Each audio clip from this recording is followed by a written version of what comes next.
Well, good morning, everybody. Bonjour tout le monde. Je m'appelle Jean Debourg de le programme de gouvernance, sécurité et justice ici à CRDI. My name is John Debourg. I'm the program leader for governance, security, and justice here at IDRC. We're very happy to see people here who are from a broad cross-section of vocations. Some people involved in, as I understand, the industry side or economics, some from foreign affairs, some from academia, some from the humanitarian groups. So we're very pleased that this talk today that Robert will give a short introduction, has reached such a broad cross-section of people, and we're looking forward to the dialogue that we're going to have. The program, before I launch into an introduction of Robert, just like to speak a little bit about our governance, security, and justice program. It was set up April 1st of this year, so it's a new program. And its focus is to interrogate and to build the evidence base around questions of legitimacy and accountability. It's a global program, very, very country-focused, as well as applied research.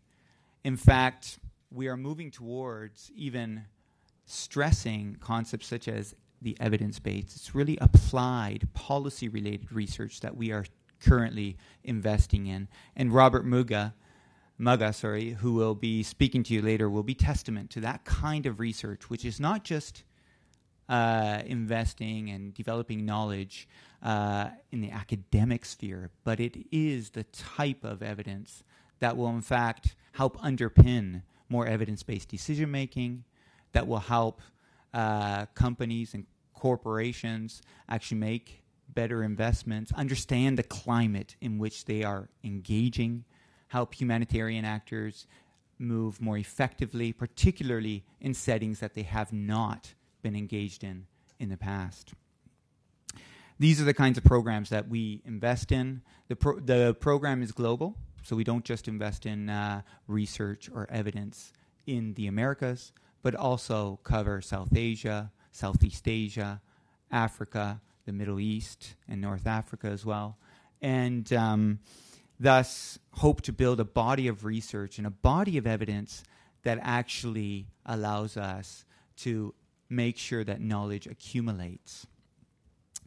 Robert Muggah is one of those researchers, a very young researcher, may add, who is actually a prolific writer and somebody who is not just committed to knowledge generation, but also to ensuring that he's teamed up with teams on the ground who know the local situation and building their capacity as well.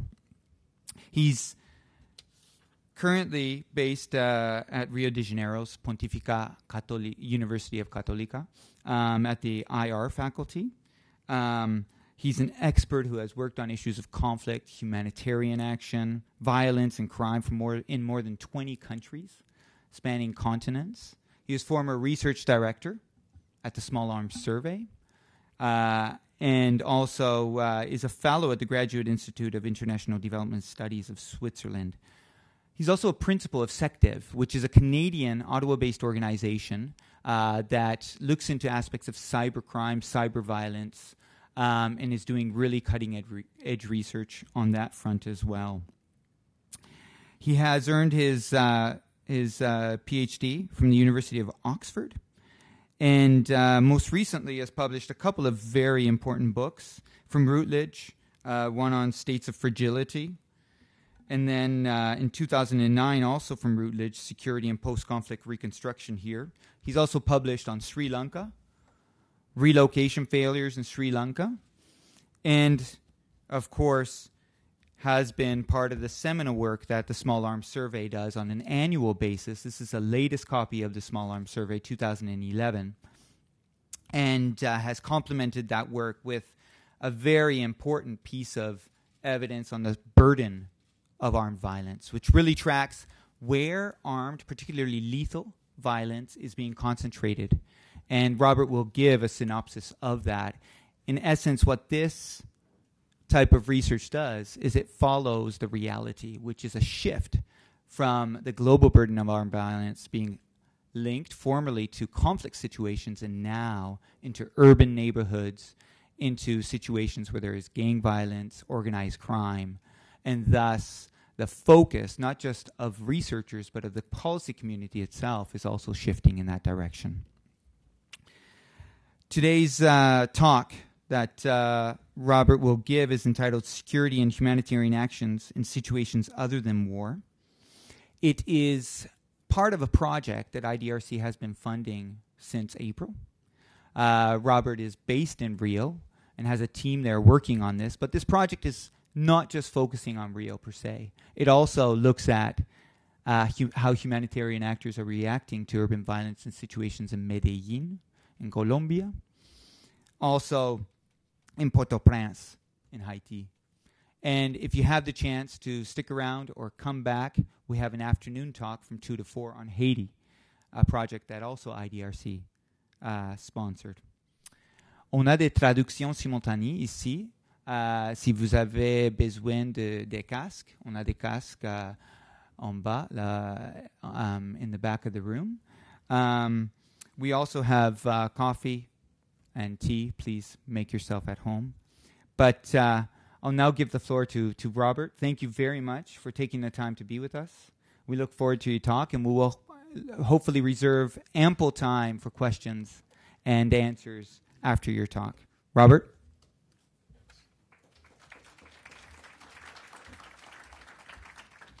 Thanks so much, John, for that really lovely introduction. Et je suis vraiment content d'être ici à Ottawa parce que c'est mon ville natale. I actually grew up here, so it's always a pleasure to come back in spite of the fact of the 12 degrees weather, which I'm learning and recalling with fondness. And really appreciation to IDRC for the invitation, and to John, Lorraine, Marcus, and all the others who've been supporting me over the last couple of days. It's been very fascinating, a few days of meetings and encounters. The questions of stabilization, humanitarian action, and the growing challenges across the Americas are clearly hot topics, and I think the fact that we're all here today suggests that this is very much on many people's minds. And perhaps particularly so in light of the fact that Canada is now in a position of reflecting on its experiences in Afghanistan and obviously Libya, which isn't over by any stretch. But as we start to reorient our attentions to this hemisphere, that is the Americas. So I'm going to be reflecting in a somewhat long discussion, so I will try to keep it rolling, because it's a big topic. But I'm going to be focusing a lot on this issue of the contemporary dynamics of violence, how stabilization-type responses are reacting, and what does this mean potentially for humanitarian action. Before I start, I was given a nice introduction in terms of my own personal affiliations, and it's true that I had formerly an affiliation with I still have an affiliation with the Small Arms Survey, and I also work with the UN and the World Bank and some others. But I am here first and foremost representing a project called HASAO, which stands for Humanitarian Action in Situations Other Than War. And this is a project that, as John said, was launched with support from IDRC just a few months ago. But HASAO is a partnership between the IDRC, obviously, but also the university that was mentioned in Rio de Janeiro, where I teach, as well as the International Committee of the Red Cross, the ICRC. And the ICRC I'll be focusing on a fair bit today. It was launched just recently in Rio, and as I think was mentioned also, we're operating in Port-au-Prince, Medellin, and we're looking at possibly exploring some avenues in Guatemala and parts of Mexico, notably Ciudad Juarez, which is also where the ICRC is currently expressing some interest of some expansion. And the goal is really to understand the dynamics of urban violence in these cities and the ways in which major international humanitarian organizations like the ICRC, but also Médecins Sans Frontières and others, are engaging, and what this means for humanitarian action globally, if anything. So over the next 3 years, we're going to be taking a range of household surveys, epidemiological studies, looking at issues of violence and in relation to how states and metropolitan authorities are responding to it, and also undertaking some qualitative assessments. And I won't be talking a lot about the methods today. I'm going to be talking a bit more about sort of the bigger themes. And it really, this project emerges against maybe a wider preoccupation globally with the changing demographic equation that we're currently living in. We're in a population now of about 7 billion. We're moving up towards 8 billion by 2020. And a lot of that growth, as I'll explain, is taking place in informal urban settlements, often at the margins of major cities in the south. So these trends, this sort of concentration of population growth, primarily in lower and medium income countries, and primarily then in informal sort of shantytown, slum, ghetto-type environments, are widely recognized. This is not, I mean, I think it's both popularly recognized, we're seeing it in the media, but the military defense communities are taking note, and the humanitarian sectors are taking note. So this is not something that's passing idly by, that's preoccupying the layman. This is really an urgent issue, I think, being confronted head-on by defense and humanitarian development actors globally. So before I start going into themes, I also want to just say that I'm also here representing another project that was set up a couple of years ago, which is the other set of logos on the far left or right of the screen, which is called the Urban Resilience in Situations of Chronic Violence Project. And this is a project set up in 2008, which is a partnership with the Graduate Institute, where I taught, but also MIT in Boston and the University of Manchester. And the idea of this project is really to focus on how formal and informal institutions are adapting and coping with this kind of stress. How are service delivery functions changing? Who is delivering them? What is the nature of the deliverer? And what are the outcomes in terms of delivery? And we currently have operations in Dili, Kigali, Nairobi, and a few other places with funding from USAID. So I'm not going to talk about that project anymore, but I think it's just important to give due disclosure about who it is I'm representing, and I'm happy to explain more on both initiatives perhaps at the end. So I basically have 4 themes today, 4 big chunks, and I'll try to move through them as swiftly as possible. The first is to reflect a bit on the kind of global patterns of armed violence, the migration and transformation of its violence, its dynamics, and perhaps why this matters for policymakers and scholars. I then want to talk briefly about the International Stabilization Agenda, its emergence and perhaps its transformation since Afghanistan and Iraq. Some of its echoes with the past. This is not necessarily new. It's perhaps an iteration of previous practices. And some of its underlying assumptions. Because I think this set of discourses, practices, is resonating right now in Rio de Janeiro. And what we're seeing in Rio, I think, has echoes of what we often describe in this part of the world as stabilization, well, this part in Washington and London. Then I'm going to move into discussion on pacification. This is the so-called pacification police units of Rio de Janeiro. This is acquiring a bit of notoriety, and I suspect people in this room have all read or heard of or thought about perhaps what's going on in Rio de Janeiro. Some of its antecedents, what it is, what it's not, and why this matters. Not just to Brazil, but I think also to the region. And finally, I'll talk very briefly about what ICRC is doing, because ICRC is in Rio de Janeiro. They've been there for a couple of years. And there are some interesting questions as to why is ICRC in a country that isn't officially at war doing practices that it might do otherwise in a war zone. So I want to reflect a bit on what this means as well, and seeing Rio as a bit of an experiment for what might be a harbinger of the future. And my argument, I think, is fairly straightforward, if a bit underdeveloped. You'll have to indulge me a little bit because we're only a couple of months into the research project. But first, my argument is that the changing geographies of violence are giving rise to a host of stabilization activities, and increasingly a lot of these activities are homegrown.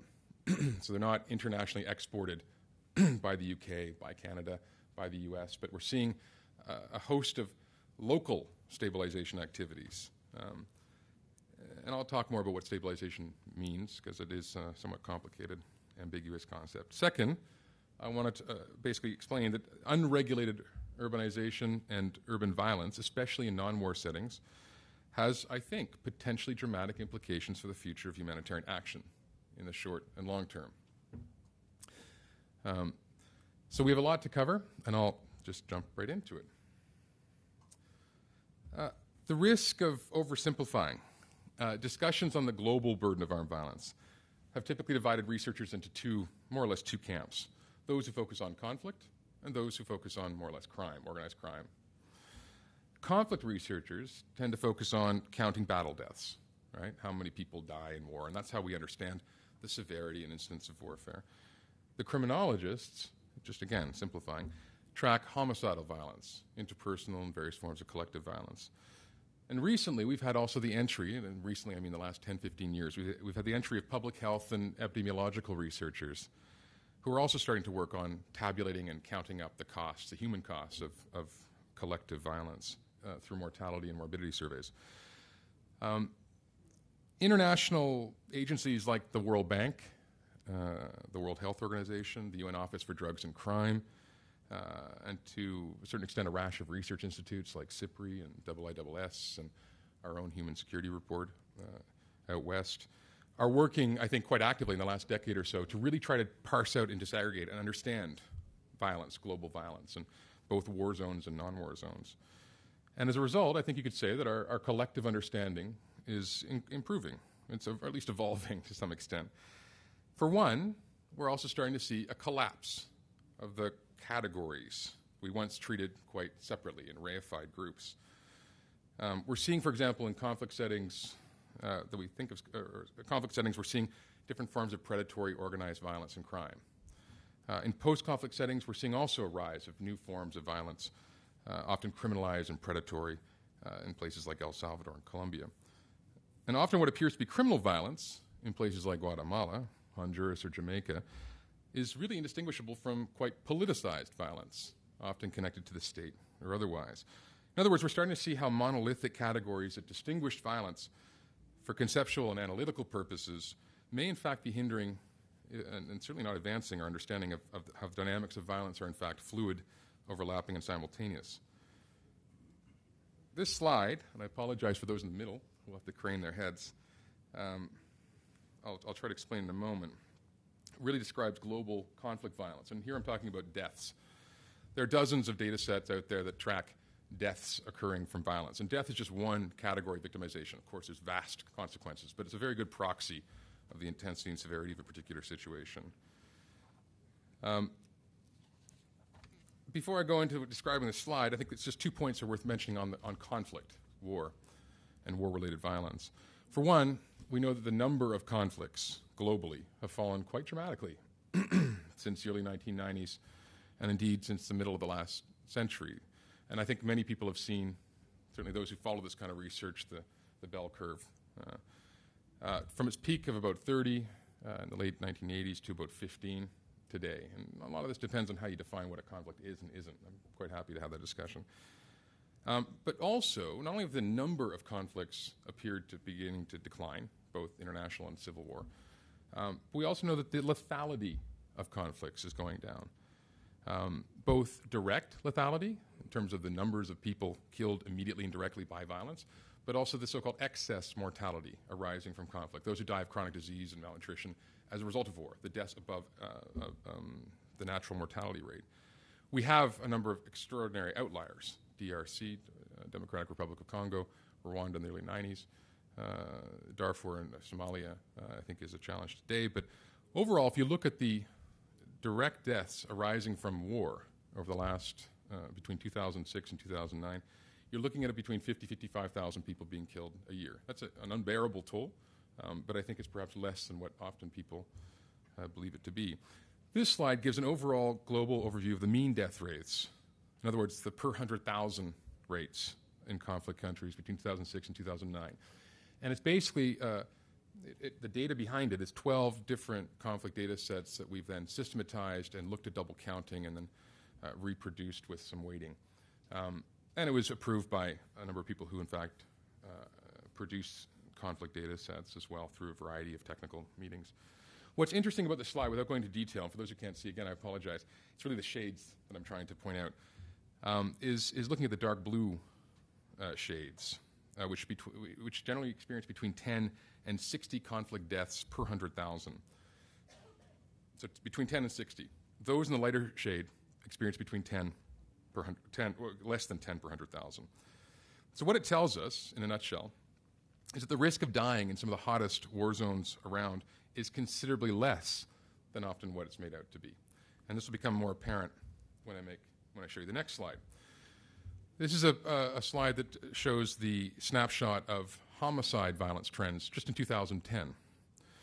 Now, recording homicidal violence, like recording conflict violence, is exceedingly difficult, and I'm not going to go into the details about definitions and quality of data and source variability and all that kind of stuff. It's also extremely controversial.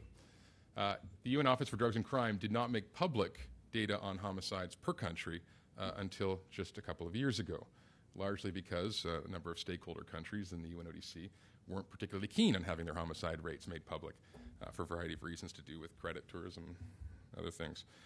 But what I want to draw attention to again is not specific countries, but really the darker shades. If you look at the darker brown areas, the dark brown shows rates of homicide of 20 and up.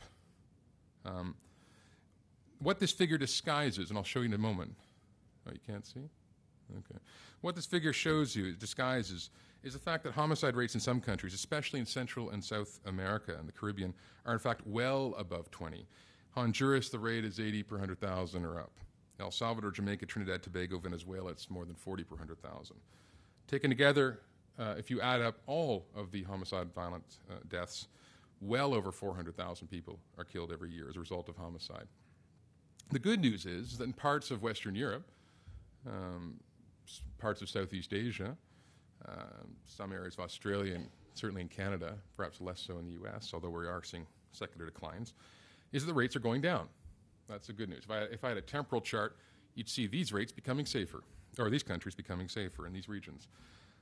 The bad news is that in certain regions, homicide rates are going up, way up. And what this slide does is it integrates both conflict and homicide violence taken from the forthcoming volume of the Global Burden of Armed Violence, which we're launching in a couple of weeks in Geneva at a ministerial meeting. And it really, all I want to show here is the clustering of both conflict and homicide violence. This is an integrated view in Latin America and the Caribbean. We're seeing clustering in two regions, in southern and Central Africa and Latin America. And for those of you who follow these kinds of issues, this won't be very surprising. I think this is increasingly becoming more common sense wisdom. The core point I want to make here is a very elementary one. And it's perhaps illustrated best by this particular slide. And this should be easy for everyone to see. At least all I want you to notice is the red circle, the blue circle, and the gray circle. The gray circle demonstrates the magnitude of deaths arising from conflict. And like I said, it's between 50, 55,000 a year. It's a mean distributed average. The blue circle is the so-called excess deaths, people who die above the natural baseline mortality in a war situation, owing to a variety of causes, but it's indirectly associated with violence. It's often the spike you see, and it's often concentrated among young people, children, and the elderly. The red circle are those who are dying from homicide violence. Again, like I said, more than 400,000 a year. So just order of magnitude, we're talking about almost 10 times more people dying from homicide than from war around the world. And this kind of stuff, I think, is becoming, again, more and more aware, more and more known in certain constituencies. Again, all this does is show the ranking per 100,000 of specific regions. And all I want to demonstrate here is the three top red rectangles are Central America, Southern America, and Southern Africa, which top the charts. At the very bottom, we have Western Europe, Southern Europe, Northern Europe, Oceania, Southeastern Asia, etc. Again, shouldn't be surprising to many. And here we have Central America. And for those of you working in our current government, Central America is very much uppermost on people's minds today. And this gives you a snapshot of 2005 and 2010. And what we see here is what we increasingly know to be the case for media reports, which is northern Mexico and Ciudad Juarez, Chihuahua, Veracruz, especially where the cartels are active. But we also are hearing reports about this kind of violence in places like El Salvador, Honduras, Guatemala. And if I spread the map out, you'd also see Jamaica and Trinidad over on the East Coast. What we're seeing is a dramatic increase in violence. This shows homicide rates at subnational levels by district or by state. And the causes of this spread in the last 5 to 10 years across Central America, but also across parts of the Andean region of the Southern Cone, are complex. And we know they involve a contestation of drug transshipment routes between growing cartels. We know it's also connected somehow to massive growth of gangs, both transnational and localized, and no one really knows how many there are. I mean, estimates range from 800,000 to a couple million. We know it's about institutional weaknesses within the state and systemic corruption. So we know that there are a range of factors that are converging, that are generating this explosion. And we also know there's something rotten going on with the war on drugs and the war on gangs. And we're just not allowed to talk about it too much. Here again is another way of looking at rates temporally in South America. And I think, again, it's worth emphasizing that we're not talking about all countries in Central America or South America experiencing this kind of dramatic transformation. There are variations within regions and within countries, and even between cities within countries. For example, in this slide, you'll see that there's been a dramatic fall in homicidal violence in Colombia. At the same time, there's been a dramatic increase in Venezuela. But I think the point here to make is that the average here is between 20 and 40 per 100,000 in terms of homicide rates. The global average for homicide is about 5 to 7 per 100,000 if you were to take all countries and put them together. And Canada's, I think, is probably below 2 or 1.5. I haven't actually checked the latest figures. Someone probably knows. Someone from public safety. And this is a quick slide. I'm going to return to this one on Rio and Sao Paulo, so closer to the core of this presentation. And these are Brazil's two major cities with a combined population of about 26 million people. And it shows a time series like in the previous slide. In Latin America, because of the tremendous urban concentration of the population, ratio is something like 80 to 20 people living in cities to people living in the countryside, which is quite different than parts of South Asia or Africa. We know that cities pull upwards and downwards on national homicide rates. So what you see here is Brazil's national homicide rate is between 20 and 40 per 100,000. It's a little red line at the bottom. But when you look at the city, you go up maybe 4, 5, 6 times higher. And if you were to choose young males living in favelas and slums, you'd be up to 500 to 1,000 per 100,000. So it's important to kind of recognize the spatial scale that we're talking about and the demographic factors. But this just gives you an interesting overview. And I'll return, like I said, to Rio. So what does all this mean? I think we've seen over the past decade, particularly since Afghanistan and Iraq, a parallel growth in international responses to issues of large-scale violence and insecurity. In the Americas and the Caribbean, I'm not here to talk about Afghanistan and Iraq, so I'm going to talk about the Americas and the Caribbean. We've also seen this concern echoed and played out in various ways, registered in a declaratory way, in a rhetorical way by organizations like the OAS, the Organization of American States. We've also seen it more practically with the launching of the so-called MERIDA initiative, which is a massive military and technical aid package to Mexico from the U.S. We've seen it in the extension of the Plan Colombia, which is an infamous program in Colombia that was started up in the late 1990s, designed to counter narcotics, but has morphed into a wider aid package of counterterrorism, counterinsurgency. We've seen it also in recent packages announced by the U.S. State Department to the Central American region with a range of military packages and development assistance packages designed to combat the transnational gang menace. We've also seen it with the Caribbean Basin Security Initiative, which is a large initiative being put through to the various states within the Caribbean, which also combines a range of intelligence and counter-narcotics and military aid and training. But it's not just these regionalized interventions. We're also seeing a growth of, as I said in the very beginning, national-type interventions designed to combat armed violence and this plague of violence that we've seen, especially in Central America. And in around 2003, we had the emergence of so-called mano dura, heavy fist policies of a number of Central American governments, including Guatemala, El Salvador, and others. We also saw the rise of Kingfisher program in Jamaica, which was increased activities around Coast Guard security, as well as some inner-city gang programs, and a rash of more localized, what I'm going to describe as, and what Brazilians describe as, pacification programs, what the Colombians describe as consolidation. And I'm going to speak a bit about these local initiatives in quite a bit of detail in Brazil, but it's given, maybe it's worthwhile just stepping back before jumping right in one last time around the nomenclature that's emerging, the language, the lexicon accompanying these changing dynamics and the changing responses, or perhaps the adapted responses of states from the West and also states in middle and lower income countries. Between the 1950s and 1990s, and even today, focus was very much on this idea of prevention, containment, managing international and civil wars, especially liberation wars, proxy conflicts during the Cold War, and the threat of all-out international conflict.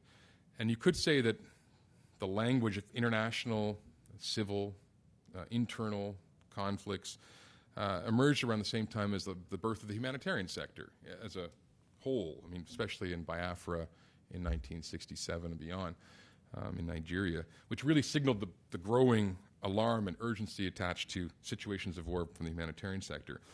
In the 1980s and 1990s, particularly in the wake of the failures in Somalia and the disaster that was Rwanda and the former Yugoslavia, we started hearing more talk of weak, failing, failed, collapsed states. This was a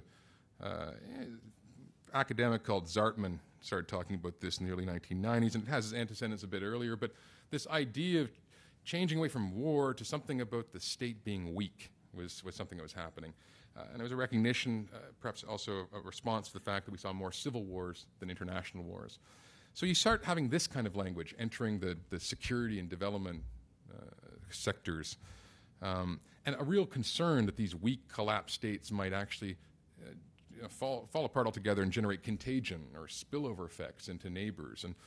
And this is how the international community got around being seen to be too interventionist by saying we need to deal with these weak states because if we don't, they're going to collapse and they're going to result in more problems for us.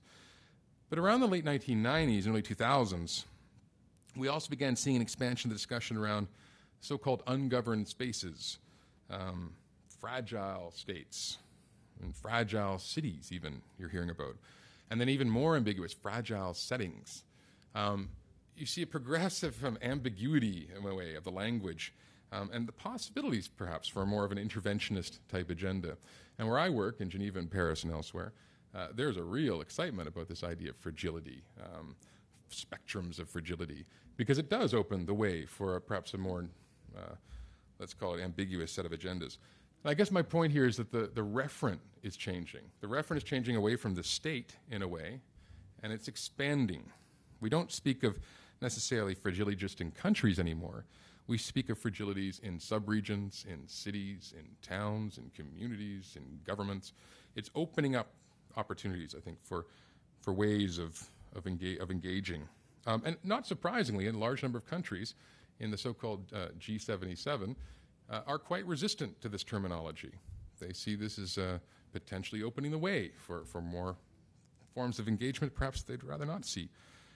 But what we are seeing is military manuals in the US, the UK, and Canada, development guidelines and policy prescriptions are rapidly adjusting, to accommodate this new language of fragility, and in the process perhaps giving rise to a more interventionist engagement. Alongside this language, we've also seen a widening array of responses. And the responses to conflicts in failed states tended earlier, as I said, to be more focused on prevention and management. And we saw over 800 peace agreements in the last 30, 40 years to try to address and redress conflict. You've also seen an explosion of peacekeeping and peace support operations in the 1990s.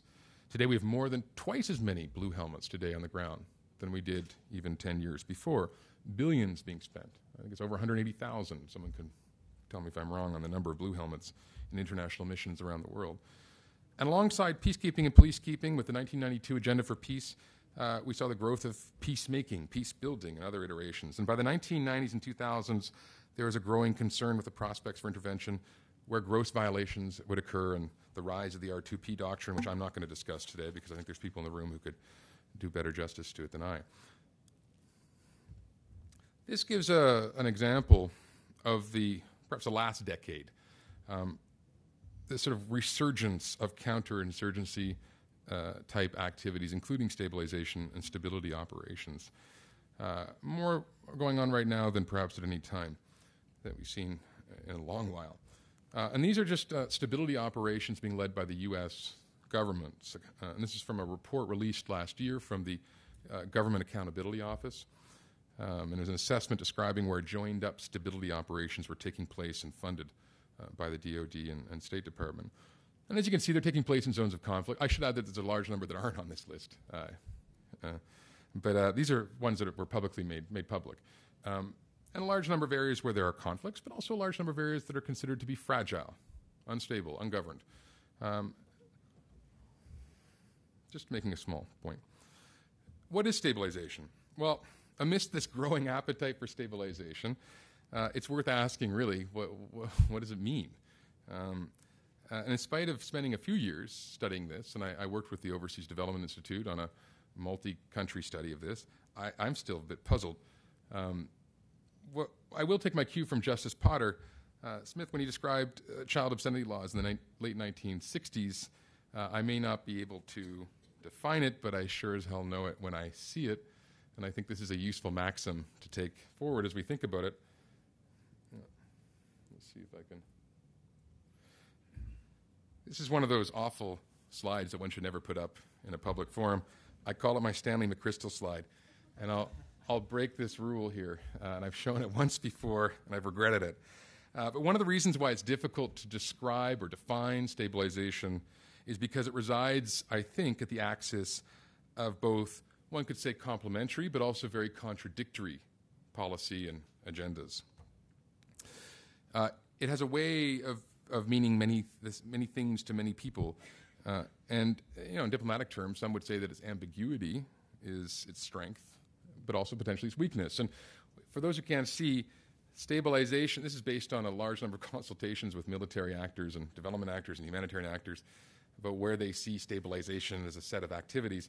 It's that circle, the far left of the slide, sort of oblong sphere, which encompasses, if you look transversely, maybe aspects of counterinsurgency, aspects of counterterrorism, aspects of relief humanitarianism, aspects of so-called early recovery, aspects of peace building, aspects of development.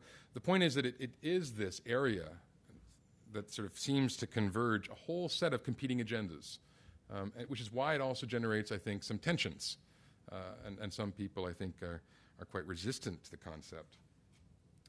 What we know is that stabilization is ultimately about shoring up the state in many ways. Stabilization is a component, in some ways, of, you could almost describe it as early state building, about seeking to ensure the state, in Bavarian terms, recaptures that monopoly of violence that it may have lost or may, in fact, never have had in so-called fragile settings.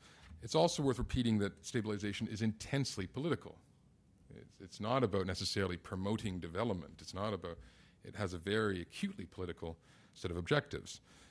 And it also, we know, borrows quite heavily from counterinsurgency theory and practice, which had a bit of a resurgence recently, and is apparently going into a downward. There's a very more negative feelings about it these days. But there is a sort of classic formulation, and this formulation will come back in Brazil.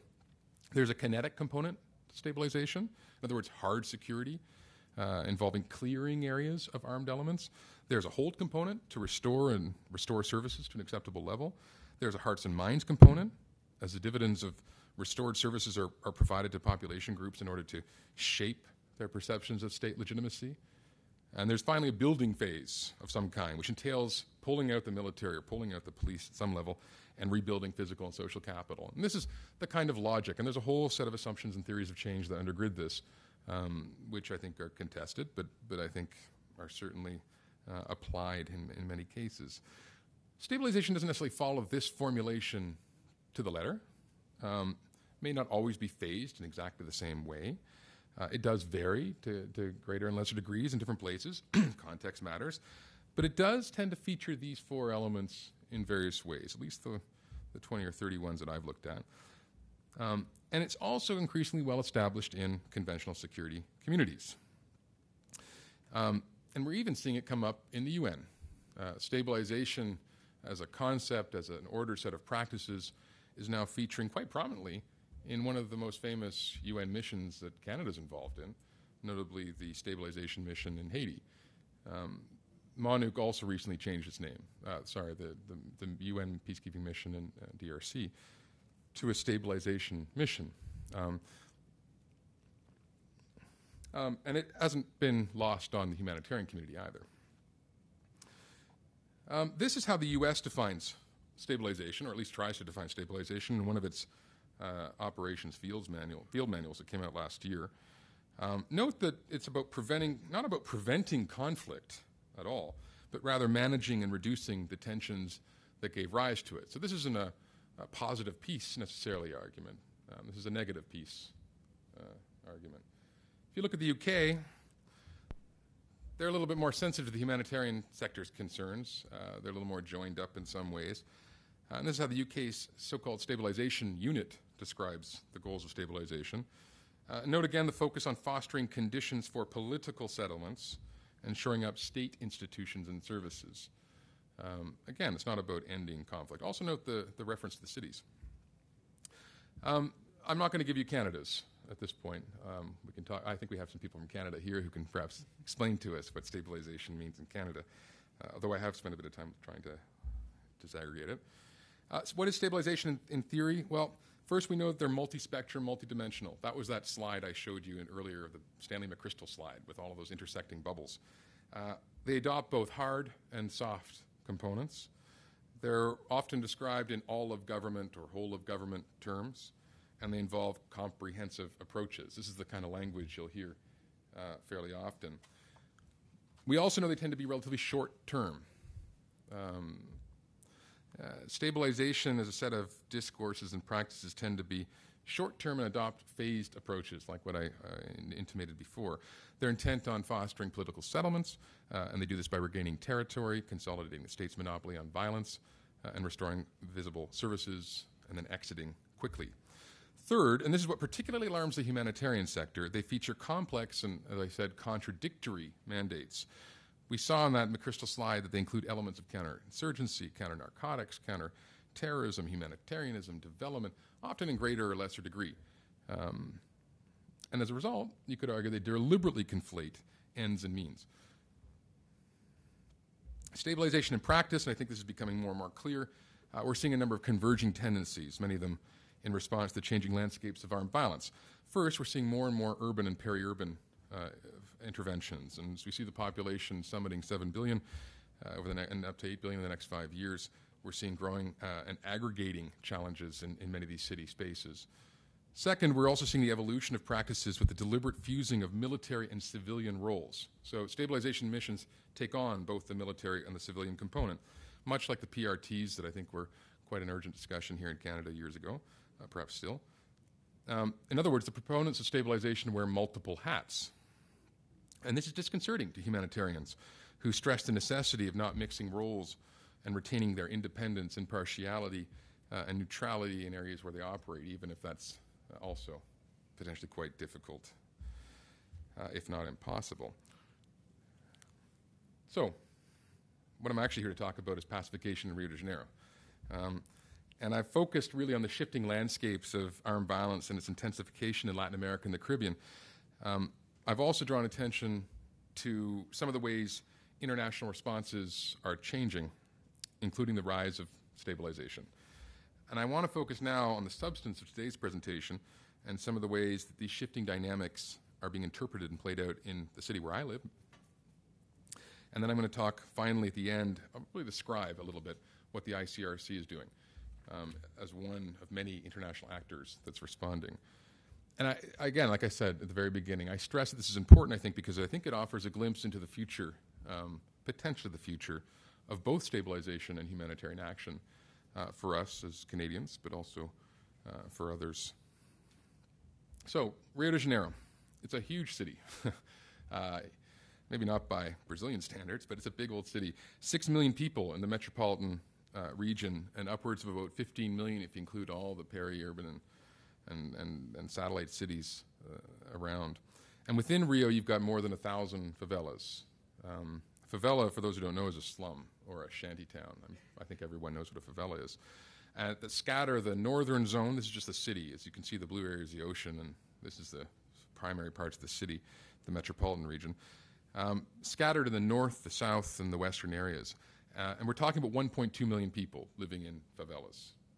So, roughly 1/5 of the total population lives in situations of squalor. Now, what is a favela? I'm not going to give you a sociological or an anthropological or a geographic definition, because there isn't one. There was recently, a big controversy with Google. Google Maps had put favelas very prominently So when you zoomed in, all you really saw was the favelas, and you didn't actually see Copacabana or Ipanema or all those nice areas that Rio likes to market. It's disappeared. But the point is that there is no hard and fast definition of what a favela is. It's often categorized as an area of high urban density, high levels of informality. In other words, public services, formal services tend not to penetrate particularly. It also tends to be densely packed areas of socioeconomic depravity, so highly impoverished populations, the low band of the socioeconomic scale. And the spatial morphology of Rio is particularly interesting because unlike other cities where you often have the favelas, the shanty-towns, pushed to the margins of the city, because Rio is a city of hills, they're right in the middle of the city. So my house has a favela next door and across and over here, as do most of my colleagues who live throughout the city. They are, however, quite densely concentrated in the northern zone, which is also one of the more marginalized parts of the city, as well as the western side, which is also has its own particular challenges. As you saw from that earlier slide, the homicide rate in Rio de Janeiro hovered between 90 and 110 per 100,000, as compared to the national rate, which was around 30. And most homicides, as I already said, were concentrated in these favelas.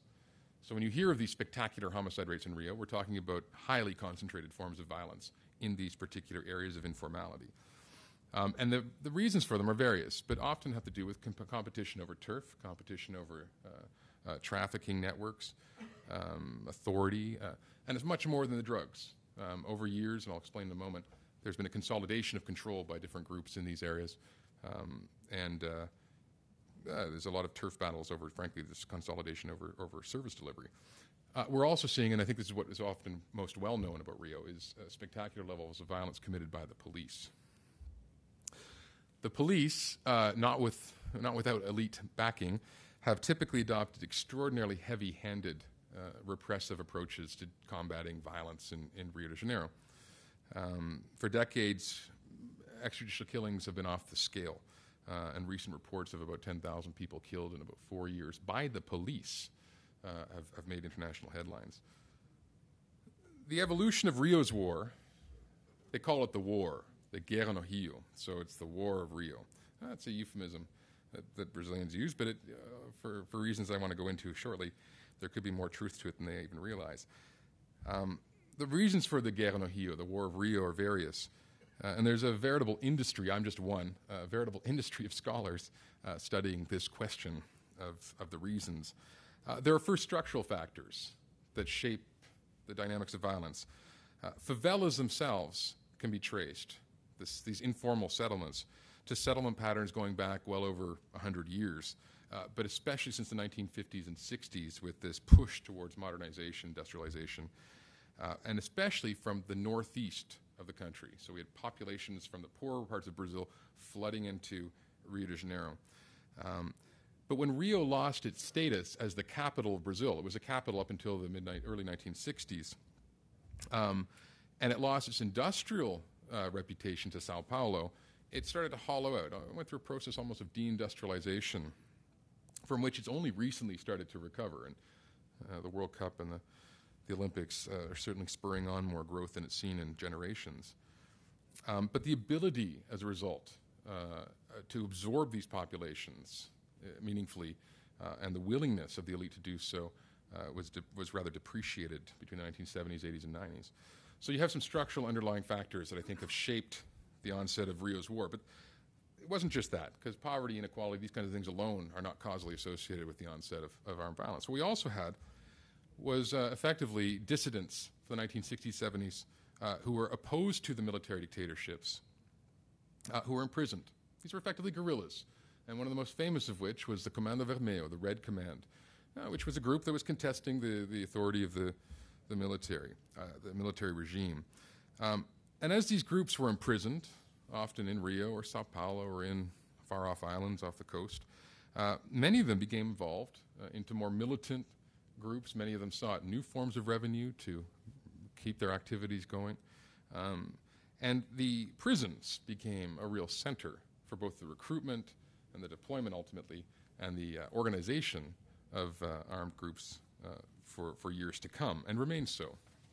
If one wants to look at really some of the fundamental reasons shaping Rio's violence, go to the prisons. And And this also applies, by the way, to many countries across Central America and elsewhere. But the dramatic escalation, I didn't show you the long-term trend of homicide, but if I did, the dramatic escalation of homicidal violence in Rio de Janeiro can be traced, I think, really to the entry of cocaine and related transshipment activities from the 1980s, 1990s onwards. The movement of drugs through Brazil to the ports, Rio is a port city, on to Western Europe and ultimately up to North America. And the use of favelas as storage sites, transshipment sites, as processing sites, as sites to move this product resulted in the militarization of the conflict to quite an extraordinary degree. We saw the entry of new forms of weaponry. We also saw the state, in response, ratcheting up its response, particularly the armed forces, the military police, and the civil police, and a political economy emerging in which factions were bought and sold off, weaponry was purchased, weaponry was given away by the police, collusion began, and we saw the rise of these new paramilitary actors, the so-called militia, which are effectively ex-cops who've now gone in to promote stability in areas where they live, but also to seek and extract revenue. So today, that's a very short synoptic overview. There's many other reasons, but for the sake of time, for today, if you were to superimpose the distribution of armed groups over the favelas, you'd see a map like this. These clusters, I won't go into detail, show areas of turf that are controlled by particular factions or armed groups. And there we have Comando Vermelho, the new Red Command. We have Amigos de Amigos. So you have different groups that have emerged and now control parts of the city. You also have militia groups that control parts of the West Zone. My point isn't to go into detail, but just simply to show that there has been this rise and emergence and consolidation of these groups. So this is the kind of stuff you'll see pretty much fairly often, actually, in parts of Rio. The presentation of weapons, I've been going back and forth since 2000, and the presentation of weapons in favelas within 10, 15, 25 meters of the road is actually not that uncommon, suggesting also the limited purchase of the state in these areas, but also the impunity with which a lot of actors act. So you'll see people more or less brazenly carrying weapons. I'm trying not to sensationalize this too much, but this is the kind of thing you'll see. What's also interesting is the top right side.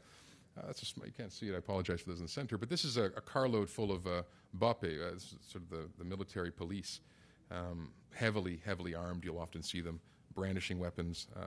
Road stops will be done often by both the road police and the military police, often quite aggressively with military-style weapons.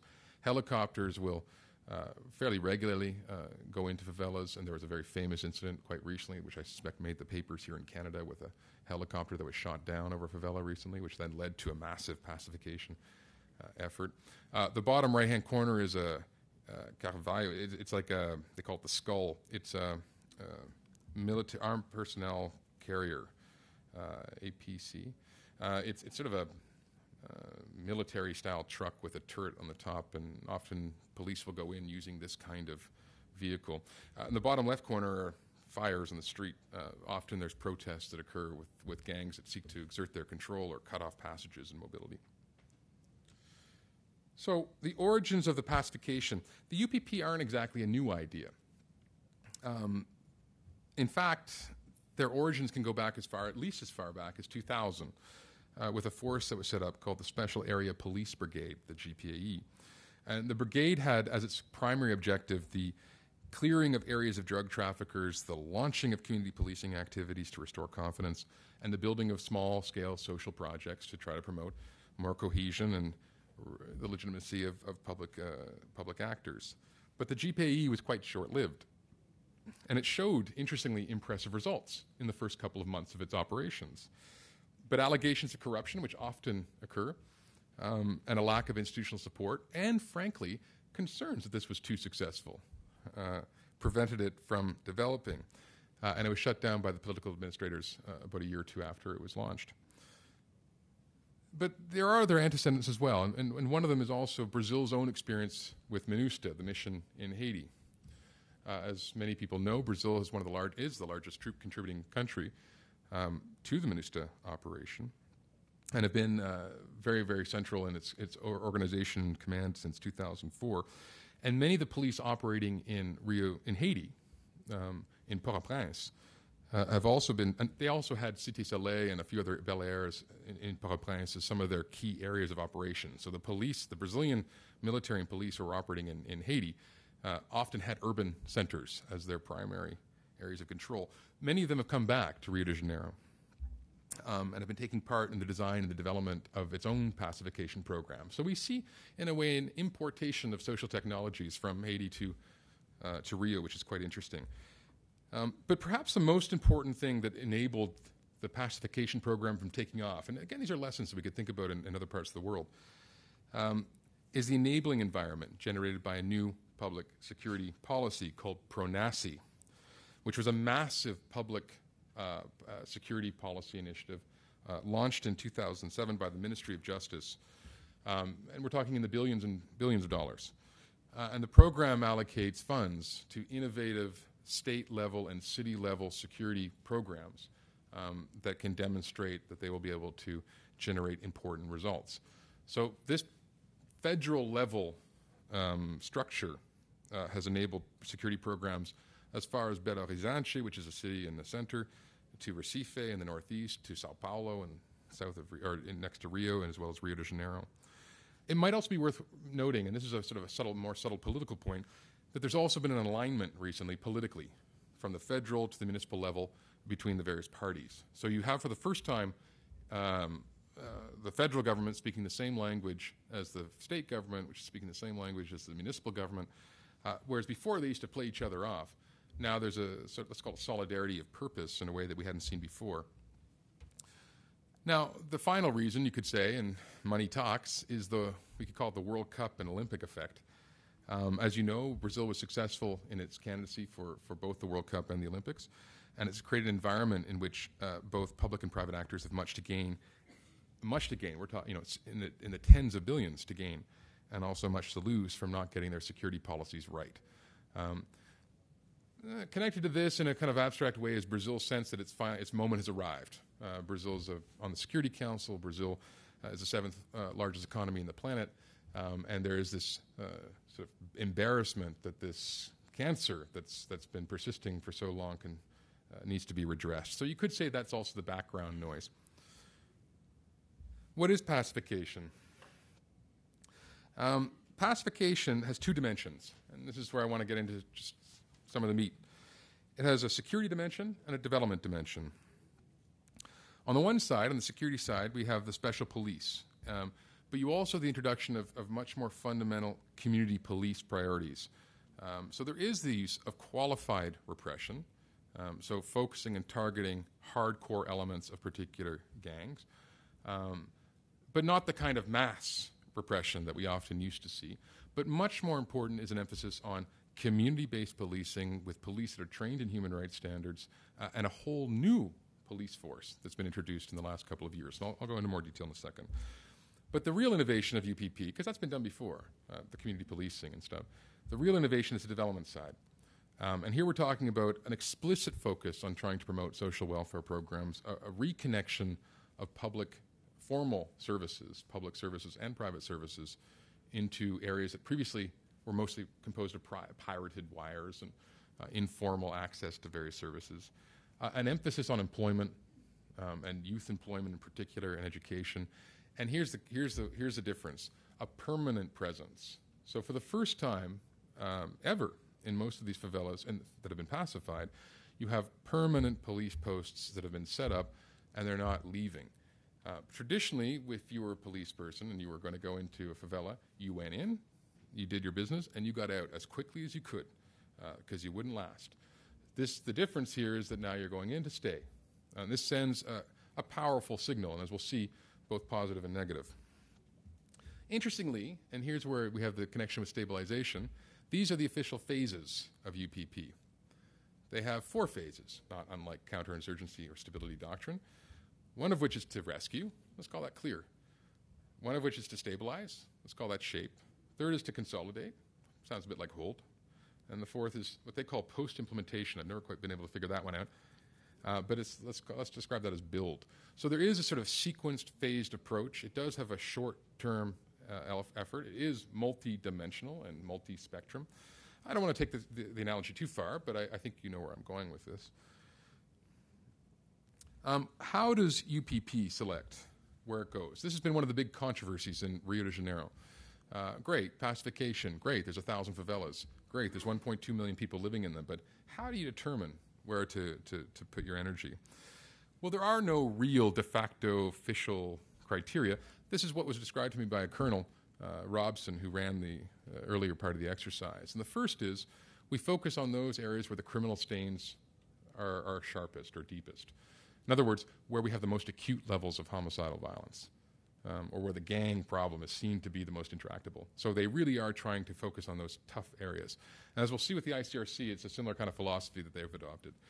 The second is they focus, and this is interesting, on areas where the effects of pacification will have the most economic dividend, in a way. So they focus on those neighborhoods that have potentially the most to gain and will contribute the most in terms of the overall GDP to the community. So this issue of equity, one has to, let's say it's more of a neoliberal approach to security promotion than perhaps we've seen elsewhere. And the third criteria, which is the most interesting of all, is they focus on areas where there might be opportunities or where there might be emerging threats. So really, basically, they want to keep the options open. They want to be flexible. But there is no clear criteria for where they go. But I think this should give you a sense of some of the underlying political economy that's shaping pacification. So what are the characteristics? Where are we right now? It's 2 years into the program. 3,000 police have been newly recruited, formed and vetted, trained and deployed. But we're talking about a spectacular increase, a 3- to 4-fold increase by 2014. So this is not a small intervention by any stretch. Second, we're seeing a real emphasis on decentralized approaches and incentivizing good performance. So there really is an effort also to try to get police who are deployed to hit their targets. And there's the old adage, what gets measured is what gets done.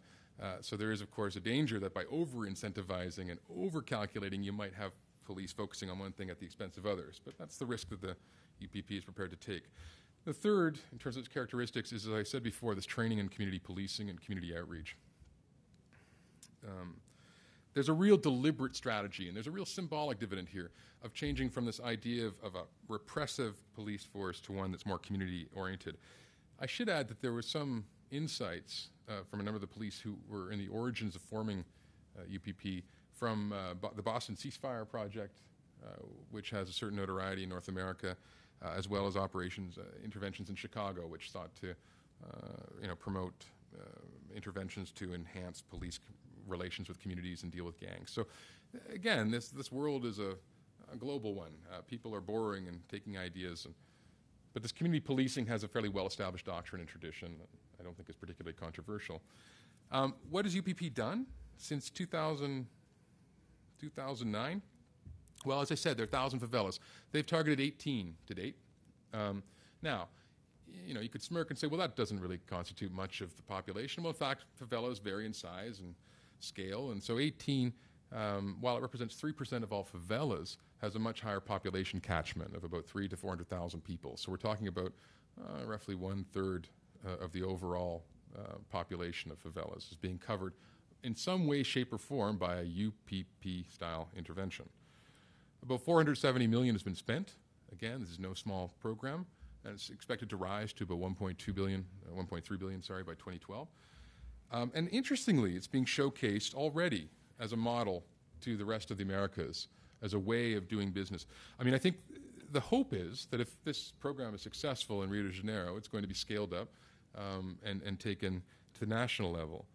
So there is a hope that internally, domestically, we're going to see the UPPs, I'm talking about the political authorities, converting it into a national program. But more than that, as part of Brazil's branding to the world, it's also inviting countries down to witness the UPP experiment. So while not necessarily heralding a complete success, I think they're wary of doing that too prematurely, there is already a great deal of interest, including in this country. It is worth mentioning, this is another Stanley McChrystal slide, but this actually comes from the newspaper, from O Globo, which is one of the national newspapers. And you'll see this is a major operation that took place in Complexe de la Mau, it's called the German complex, which is a favela as you come in from the airport, a massive favela that stretches out across the north zone. It was also the site of the famous helicopter shooting. And I just want to show that UPP, this is part of a real crackdown, and it's being turned into a UPP program. But you see from this slide the range of military actors that were involved on the state side in terms of the government, and the bottom, the kinds of equipment that was being used. So we're talking about a real technical military style with development component operation. But the point is it's very public, very visible.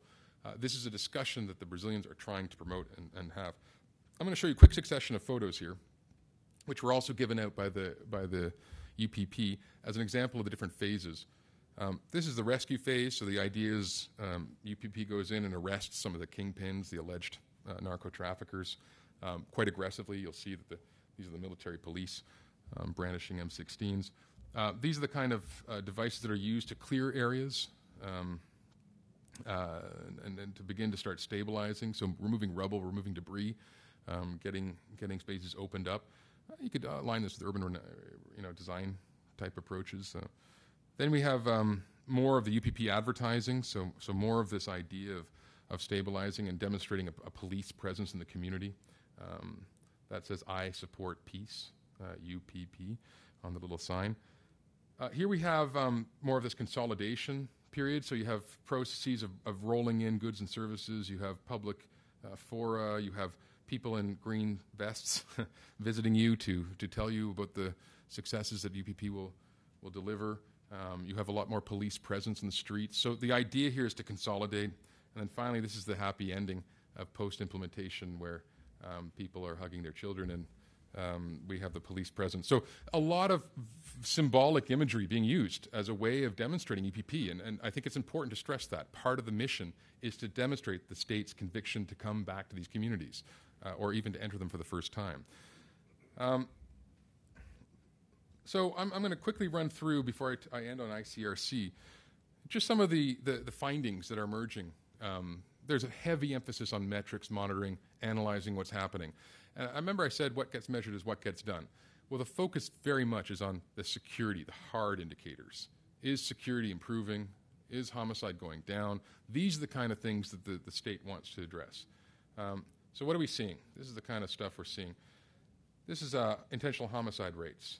What we had in Rio was a relatively long-term secular decline, and since 2008 we've seen some sharp reductions in homicide. This is robberies. I won't go into all the details again, just to show there's been some sharp declines. Now, I'm quite wary of attribution and direct causality. There are lots of reasons that explain fluctuations in violence, but there does seem to be quite a sharp and dramatic drop in certain forms of insecurity in the wake of this intervention. Again, robberies that lead to death, they call latricidio. This is vehicle theft, big concern, carjackings. We've also seen steady declines and subtle changes since the program was launched. Street robberies, and this is citywide, by the way. This is not just in the favelas. So we're talking about overall rates, with the assumption being, and a fairly good one, that favelas also are generating a fair bit of some of these forms of insecurity. We're seeing some variable patterns. And some of the explanation for the changes in street robberies going up and going down is that as favelas are being pacified, people need to find new rents. The drugs are being constrained.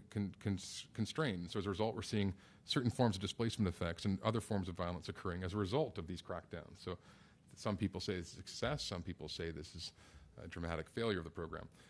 There's also been a series of perception surveys, and I had the pleasure of being involved in one, which took 800 people in a randomized selection of UPP sites. And we really wanted to ask people in UPP pacified areas versus people who are not in areas, what do you think of the program?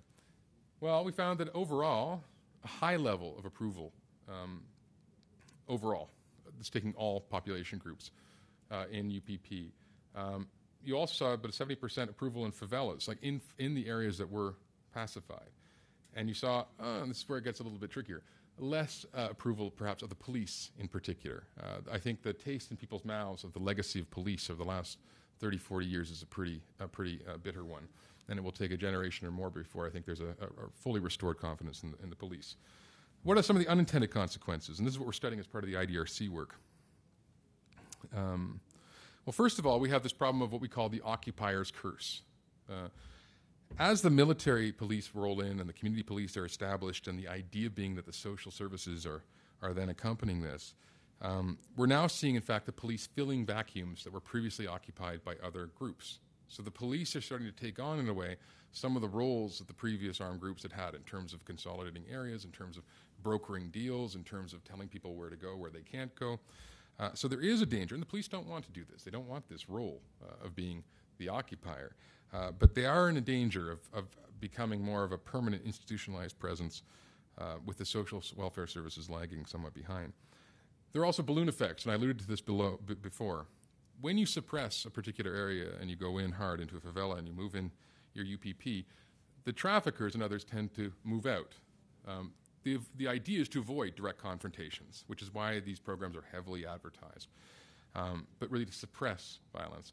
So instead what you're seeing, in a sense, a diffusion of some of the actors into other areas, not just in Rio de Janeiro, but also north and south in the country.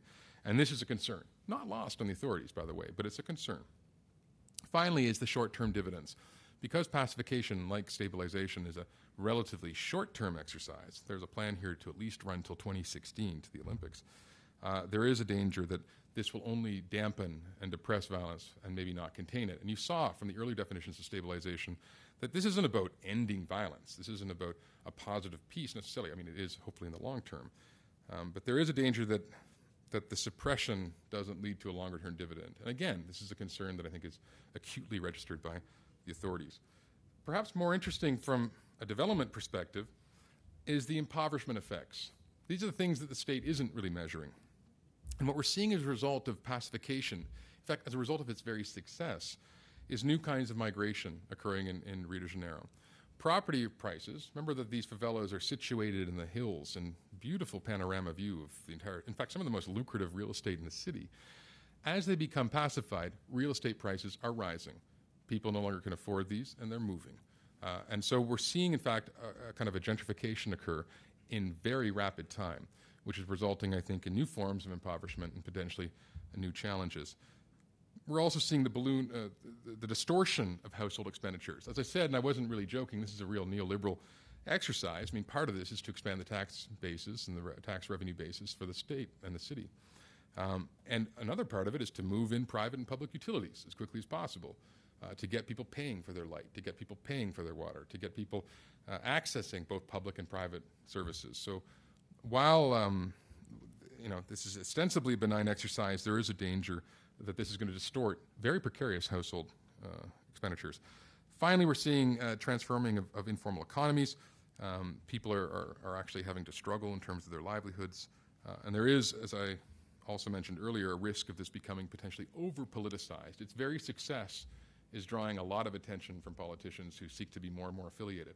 Now, in theory, this is a good thing, but there are dangers of the whole process becoming politicized and hijacked. Let me conclude with some reflections on humanitarianism now. How is the ICRC engaging in this very complex set of dynamics?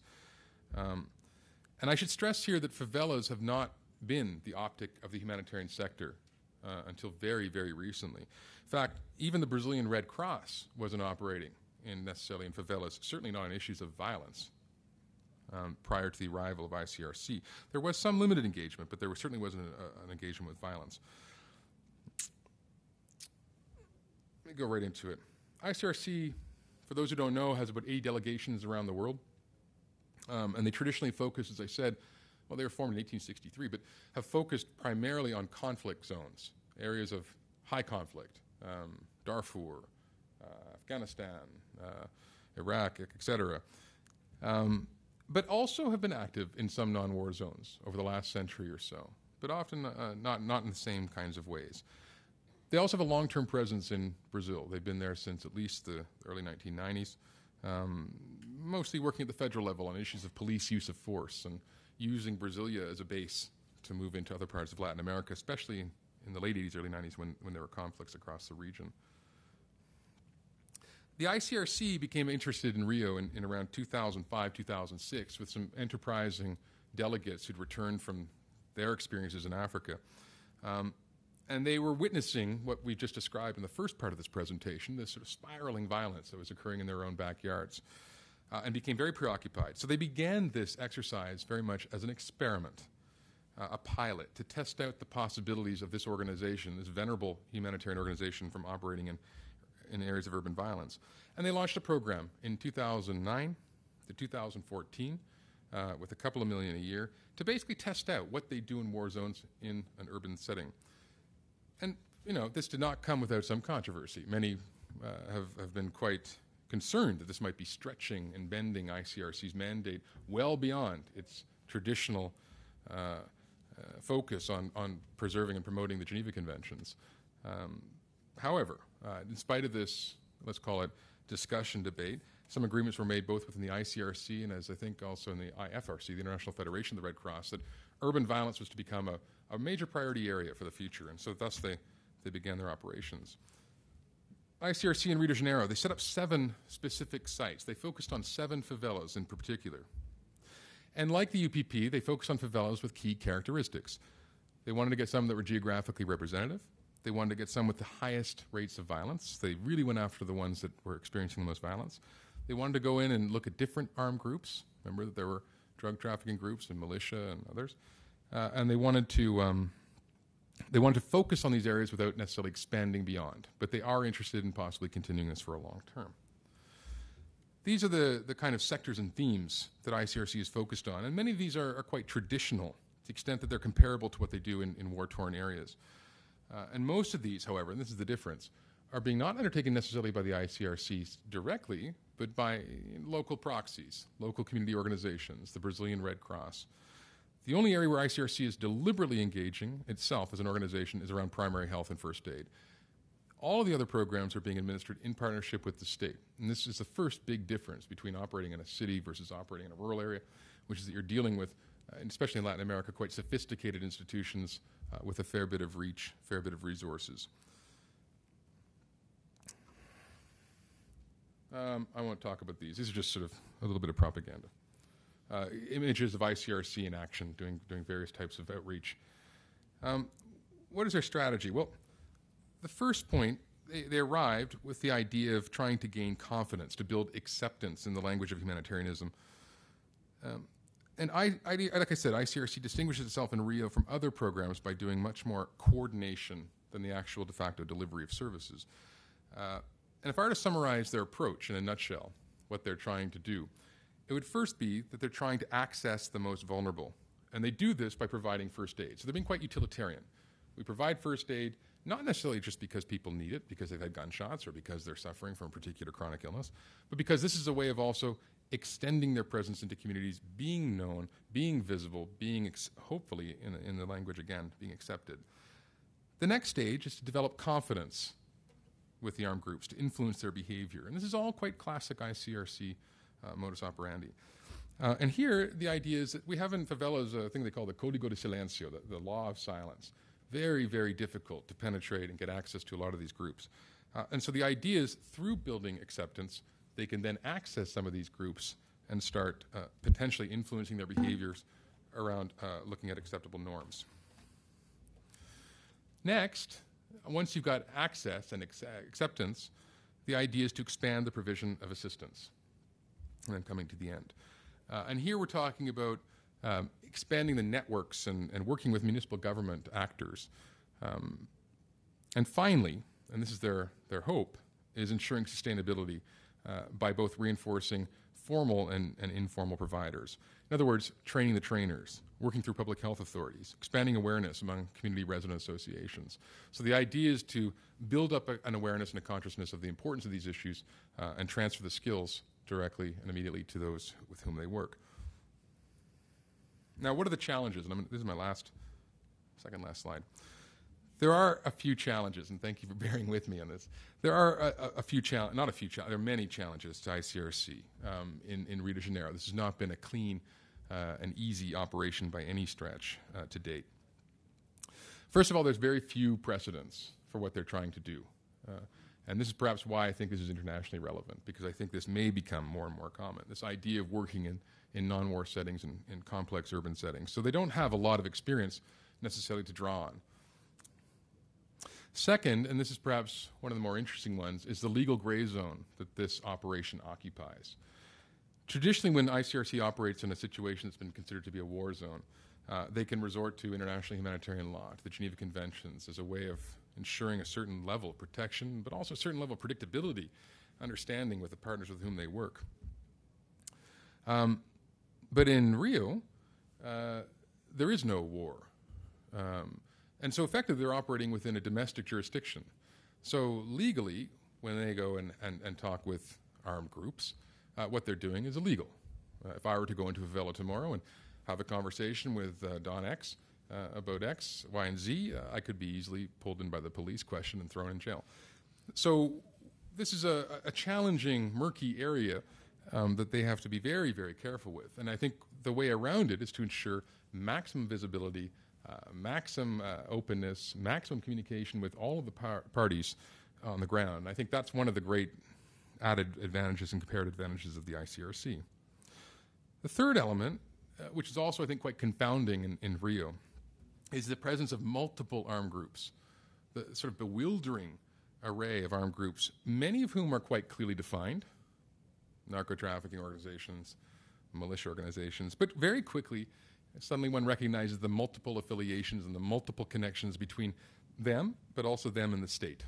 So very difficult in this very complex environment to demarcate who is on whose side, including those with whom they've partnered. Now, I think many war zones are accompanied these days with complex, interconnected groups and complex political economies. So I think they have a little more experience in that front, but I think in Rio they're finding it especially difficult because of the fact that we have a strong state with whom they have to remain very, very closely connected. And when the state itself is colluding in some ways, shapes, and forms, it renders the programs much more difficult. A fourth challenge is what I'm calling the visibility paradox, and I should insist again that this is we're only a few months into the research, that we've been looking at this issue for about a year now, but is the visibility paradox. And this is the ICRC, like many other humanitarian organizations, requires some degree of recognition, some degree of visibility to get access to the areas where it works, hence the emblem. Some people might complain about these white Pajeros driving around with lots of emblems. There is a reason for that, and it's to generate visibility, generate awareness amongst the constituencies with whom you work and the spoilers of your alleged neutrality, impartiality, independence, and your humanitarian mission. Now, the danger is, in an urban setting where you have strong institutions, you can't usurp the state. You can't necessarily be more visible than the state. The state is the entity that's to provide the services. The state is the entity that's supposed to have the legitimate social contract with the citizen. So there is a danger that ICRC is to walk a very thin line as an international agency. And so as a result, it has this paradox of needing to be visible to get access, but needing to be quite invisible to ensure its continued allegiance and partnership with state institutions. Finally, just last slide here in terms of what are some reflections, perhaps for some discussion. The first is this issue of the changing landscapes of violence. I think this is really more of a recognition than a fundamental transformation.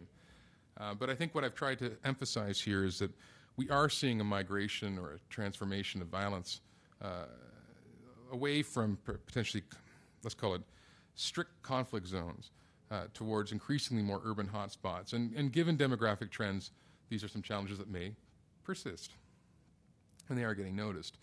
The second is we're seeing kind of a second revolution or third revolution in military affairs with this idea of stabilization, stability operations, focusing more on unconventional settings, non-war settings, which is also presaging, I would say, more of an interventionist agenda. And finally, I guess it's a question mark, are we seeing a revolution potentially in humanitarian affairs? Humanitarian action in these areas, I think we're going to discuss, is comparatively new and very much untested. But it's very much on the uppermost minds of humanitarian agencies. I've been contacted fairly regularly by MSFs and Oxfams and CARES and others about how do we engage this urban agenda. And I think it's one that people feel they need to confront but are not quite sure quite how to do it. So I think what happens with the ICRC in Rio, Medellin, Port-au-Prince, Guatemala, Mexico, could give rise to a second sea change in some ways in the humanitarian sector. So I'll stop there. Thank you. Thank you very much, Robert. Now, before we open the floor up to general discussion, I do want to give the opportunity to two individuals who are in this room. One is Nicholas Moyer, who is works with the Canada's own Humanitarian Coalition, which is a coalition of 5 organizations: CARE Canada, Oxfam Canada, and Oxfam Quebec, Plan, and Save the Children. I just wanted to perhaps give you the opportunity to shed some light on what kind of discussions you are having or are not having within the humanitarian community here in Canada in terms of dealing with the changing landscape of violence.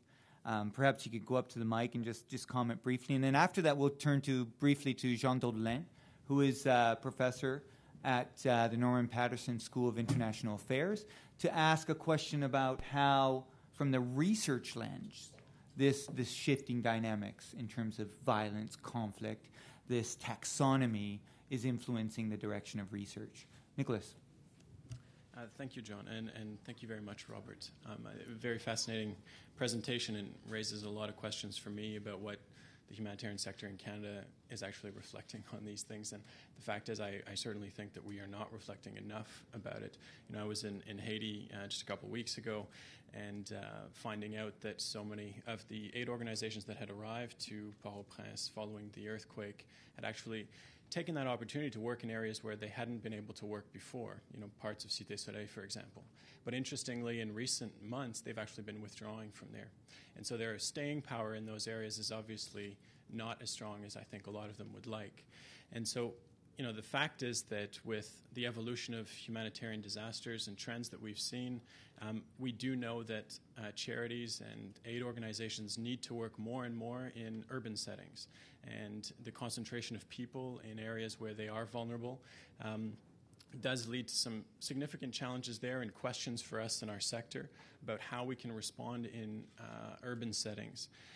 The violence question is certainly an important one, and one that mostly within our sector we have shied away from. We've been, through the history of the charitable sector, we've focused a lot more on rural areas, where it's a lot easier to work with communities to understand the hierarchical structure that is there, the mobilization of communities to get behind whatever initiatives are needed in terms of establishing local infrastructures for addressing needs and so on.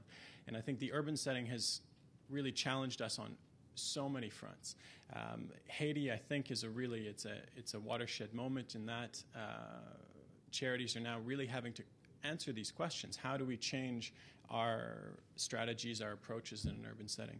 To me, violence is one of the components of that, and I would like to know more about, how our sector can work with state actors, because when we talk about stabilization and these sorts of efforts, most of the time we focus on state actors. And so I think that we as charities, as organizations, need to reflect a little bit more about how we can relate to state actors. We often are uncomfortable about that relationship that we can build with them and how we can complement state actors. I know that in Canada we've had some significant progress in terms of discussing civil-military relations in terms of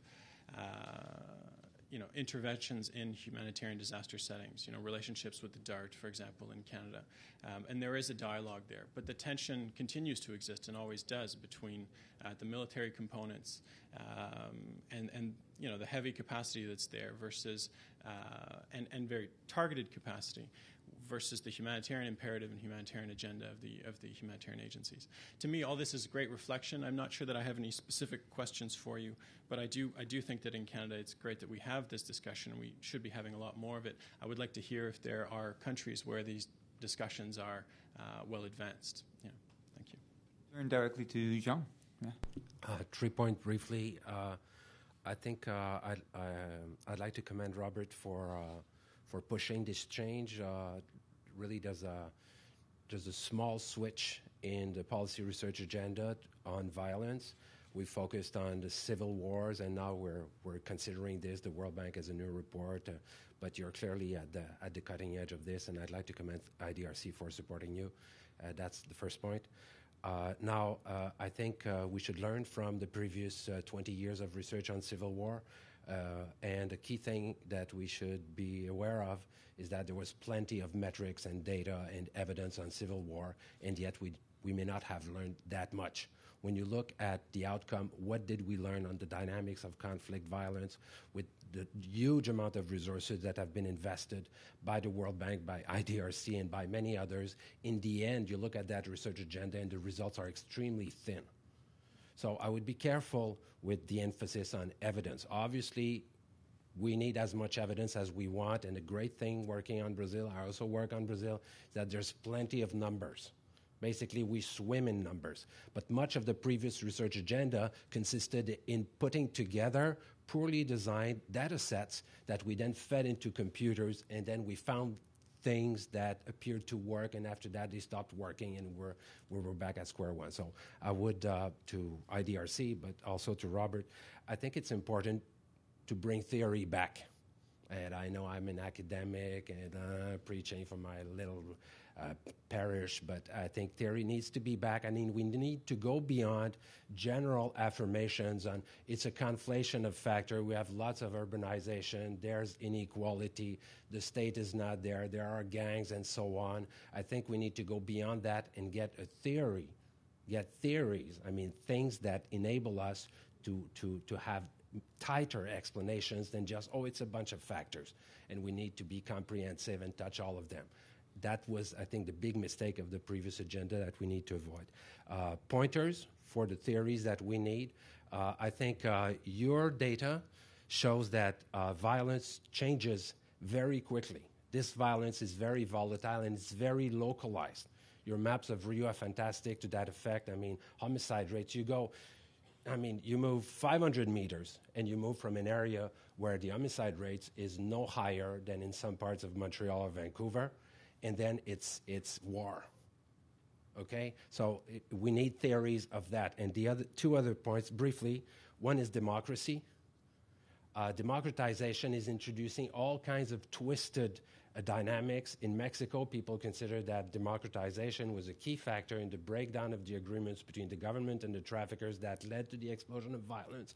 What happens? And the third one is that, and I think it's missing in the research agenda, is that the criminal groups, the traffickers, the bad guys, they are not in the agenda. In the Civil War agenda, the insurgents were the bad guys. They were the cause of all the trouble. And we needed to get rid of them. We needed to focus on their ability to finance their activities and so on. And that was all focused on the state, and let's have the state win. I think the same thing is being done in the case of the crime agenda, this budding crime agenda. And perhaps we should look at them not as legitimate actors, but as relevant actors.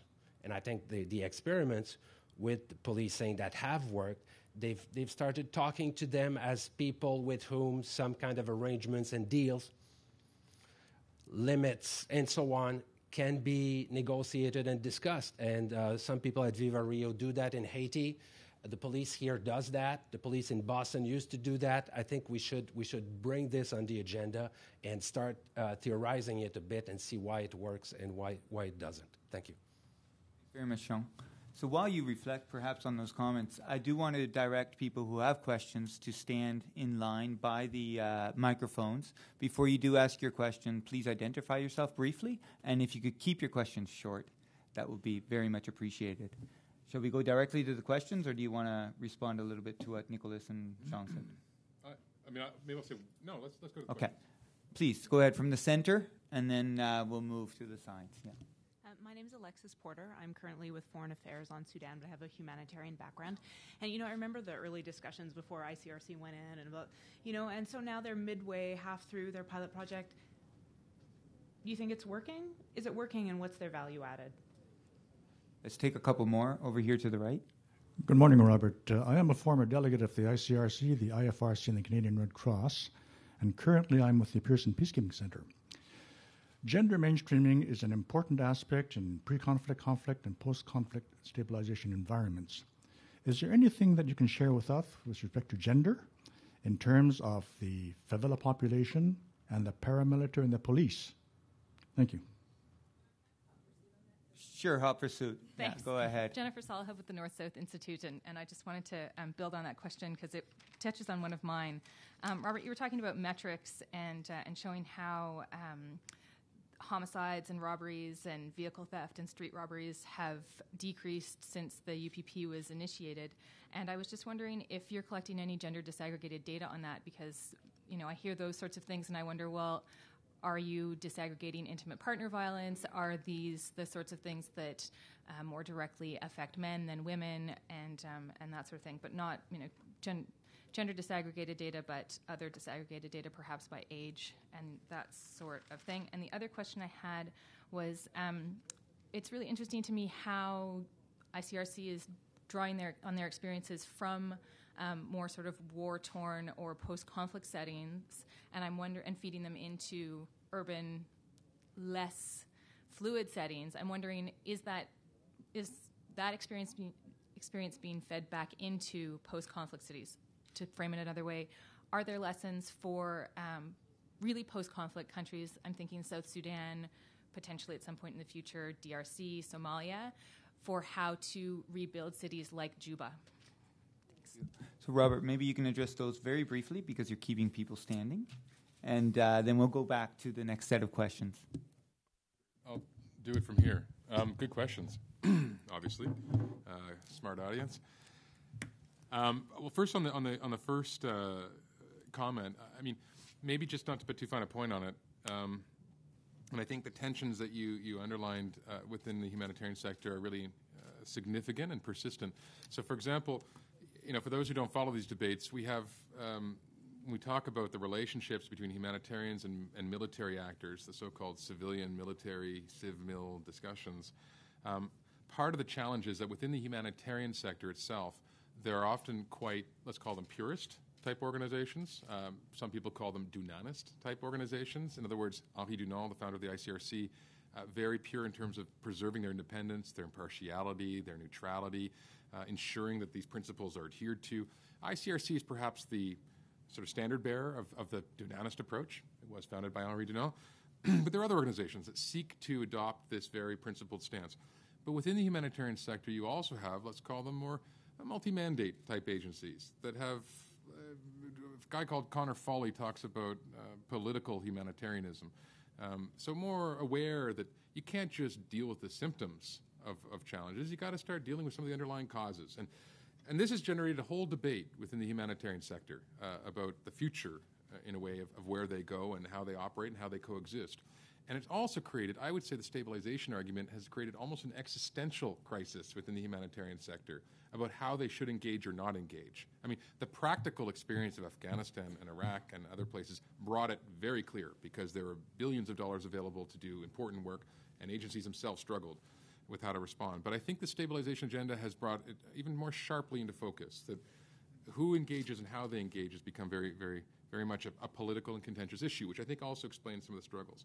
I think what you alluded to also is the mandate challenges. How do we as organizations that have traditionally evolved in a particular way adjust into these rapidly changing dynamics? And I think that's also more of a functional challenge. With respect to theory, all good points. And the only points I'd say here is I agree. I mean, I think that there is an evolution, not just in the theory, because I think the theory discussions are an agency and why actors act the way they do, and some of the underlying discussions about sort of the sociology of violence have advanced knowledge, especially in Latin America, where we have whole groups of people who are violentologists who spend their careers studying the dynamics and reasons and motivations of violence. But I take your point that this particular rather quick rush through some of the changing dynamics of violence perhaps didn't go into some of the underlying theory. However, I would say one thing. That there is one of the evolutions in the conflict discussion in the last decade or so, and certainly in these broader discussions about the morphing of violence, is the introduction of public health and public health approaches to understanding violence. Not just the ecological model, which has its own kind of theory, but the idea of taking a very, let's call it almost a cyclical approach to testing knowledge. So you begin with some form of diagnosis of accumulated risk factors. You do an intervention, you test the intervention, and then you go back and diagnose and re-diagnose. And it's this virtuous cycle. Does it have a deep social science embedded theoretical impetus? No, it draws from a different sort of empirical tradition. But I wouldn't necessarily say it isn't rooted in some critical reflection on sort of underlying factors shaping violence. So, but I do take your point. I have lots of ideas, but I won't go right back on your points about some of the more innovative experiences of groups in Haiti and who is the bad guy. On those three questions, the first is there any evidence of success? Is it working? It's really tough to say. One of the challenges is that ICRC, because of this intervention, because everyone seems to know about it, it's generated a huge amount of attention. A lot of people within the humanitarian sector are going down to watch what ICRC is doing, and their complaint is they spend more time receiving visitors to tell them what they're doing than actually doing what it is they're supposed to do, including from the ICRC itself, which just issued a midterm review.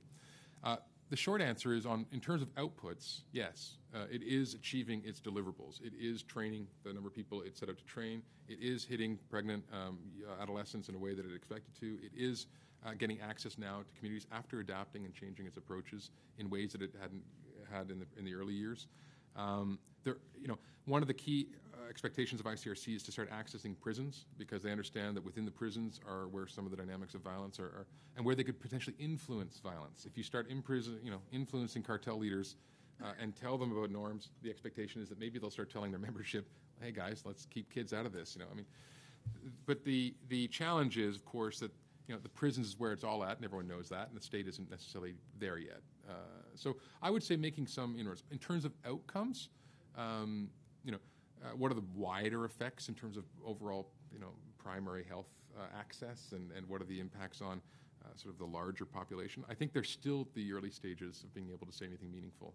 And one of the points of this project actually is to start doing assessments of the impacts of violence on access to health in key areas, looking at both outputs and access. In terms of the male-gender issue, these are connected questions. Really interesting questions.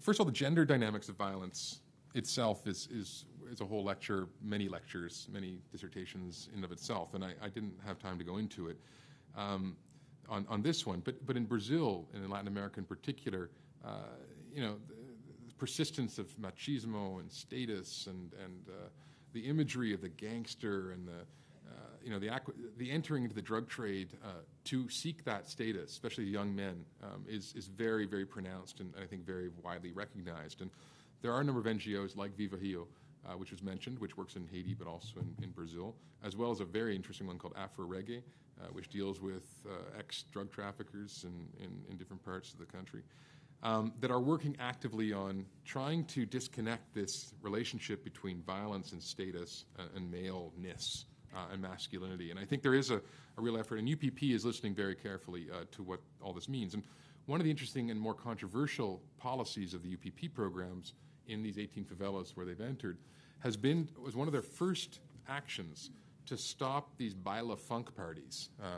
Baila funk is like a street rap kind of hip-hop, and if you hear it, it's for me, Brazil has a beautiful musical tradition, and I don't think this one fits into the canon. However, for the vast majority of young men living in favelas, this is where it's at, and it's a form of expression, it's a form of identity, it's a form of interaction, it's a form of resistance to the state. It's very, very aggressive. It's sort of the equivalent of sort of hip-hop from Oakland or something, I guess. But one of the first actions was to stop these because they recognize, and here's the theoretical component, if I can call it that, is they recognize that at baila funk parties you had an accumulation of risks that would often precipitate certain forms of violence to take place. Alcohol, drugs, late at night, aggregation of people, informal all of these things would come together and would heighten the likelihood of risk. Some people think this is applaud this. Some people think it's a devastating attack on the culture, and it's still uncertain. But I think it was precisely that issue of the masculinities and the glorification of violence by men and the objectification of women within these kinds of music scenes that the UPP was trying to dispel and, in a sense, introduce a new kind of morality, very much tied to a social engineering project, very controversial. In terms of gender disaggregated data, there is a lot. I think it was already mentioned by Jean. There's a fair bit of gender disaggregated, violence data that's disaggregated by gender and demographically.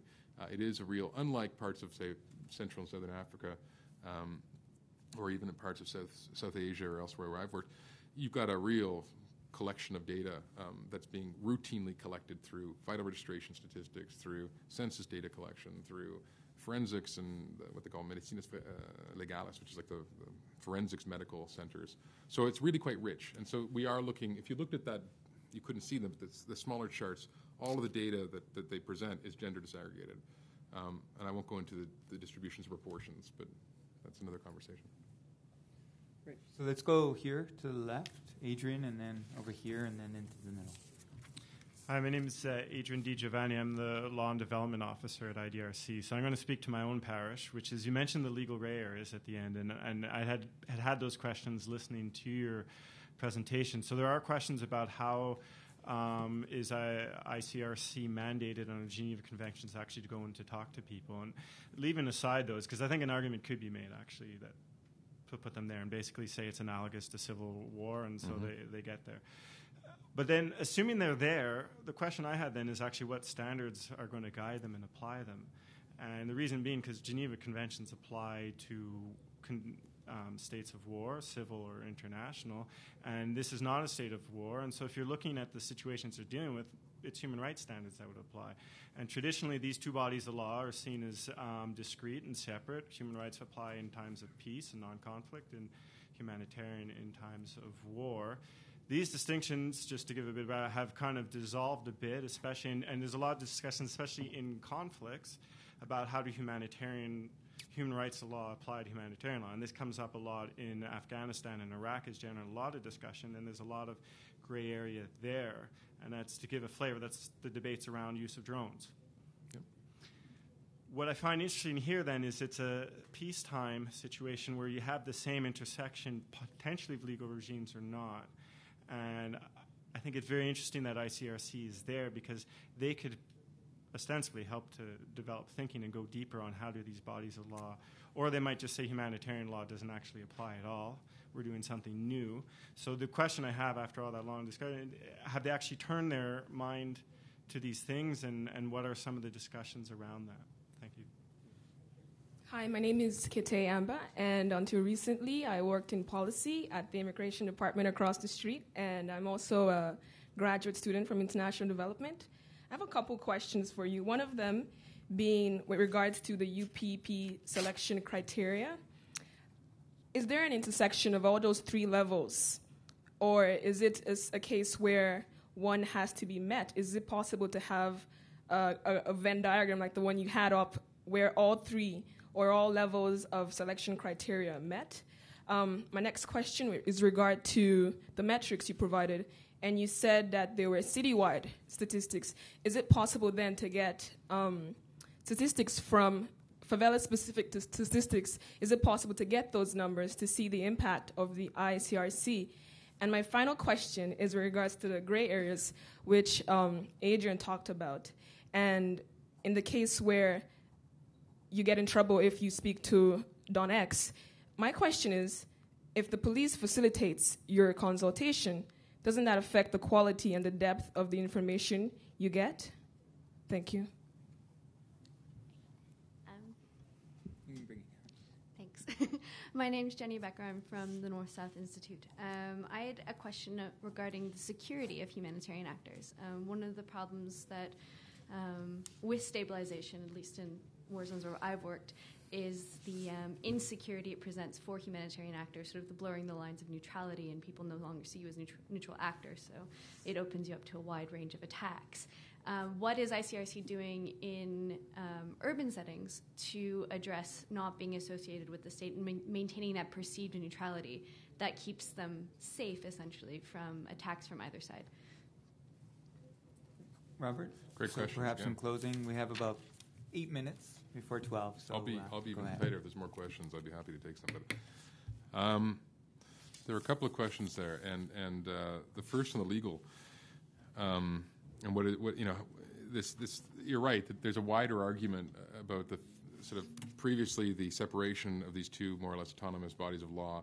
I think the Balkans and more recently some of the violence and the turn in the last decade have seen a fusion in a way of these two, or at least a more, let's call it creative combination of the two, which is generating some challenges, I think, for this purist approach to humanitarian action as it becomes, let's call it, more political.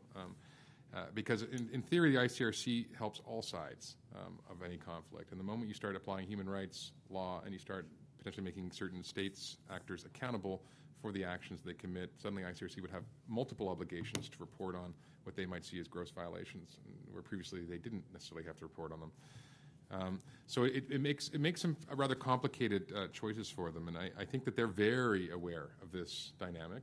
And there's two answers I'd give. One is that on the ground, I think the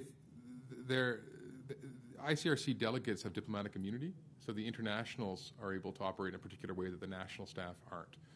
And so I think that they carry with them this idea of the two bodies somehow that they can draw on, but are operating with this idea of kind of a fused approach. But it's making their people in the headquarters very nervous about what all this means for the future of their wider operations.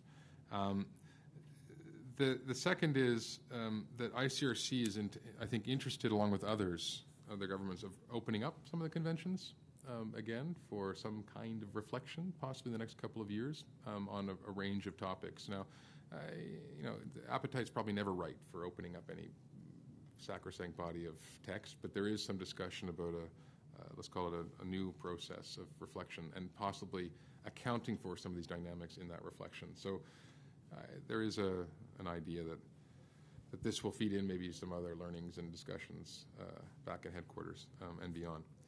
That was a little cryptic, but so is the ICRC. The second point on the UPP selection criteria, I think that they are deliberately trying to fuse those three. That was, I guess, my point. And I could draw that you're right, in a concentric circles to convey it better. The idea, I think, is they want to select those areas that do feature the highest rates of violence, that do have the most significant contribution to make the economy, and that do strategically meet the needs. Now, in practice, I'm surprised no one noticed this, but in practice, that's because I didn't show the actual slide, most of the 18 favelas that have been pacified are clustered around the South Zone and around the world's largest, or until recently, the world's largest football stadium. Now, it's no coincidence that in 2014 and 2016, we have some big events that will probably use those facilities. Nor is it a surprise that there's a lot of people that are going to be flooding into the South Zone to avail themselves of the hospitality of Rio. So a lot of those areas in the north and the west, which are hard to get to, which frankly don't generate much income, but may have some factories and things, aren't really being looked at as much as they maybe perhaps ought to be. So when you think of this on equity grounds, sort of humanitarian grounds, it doesn't really satisfy all those conditions that we think of from a humanitarian perspective, which is to provide assistance to those most in need, et cetera, et cetera, et cetera. On your second point, ICRC, yes, there is disaggregated data within UPP sites. Yes, ICRC is using that information. ICRC in any operation draws on multiple sources of information. They tend to have their own reporting systems. They use the state. They often have privileged access to other forms of data that most organizations would never have access to, including, for example, police statistics, including, for example, military police statistics, penal statistics. I mean, things that you often don't see in the dossiers unless they're passed to you covertly in a manila envelope.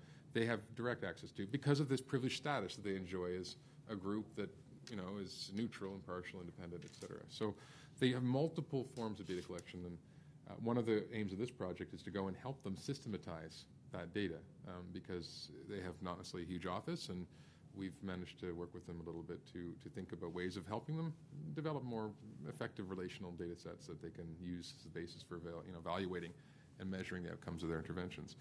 The police and the police relationship, it's true.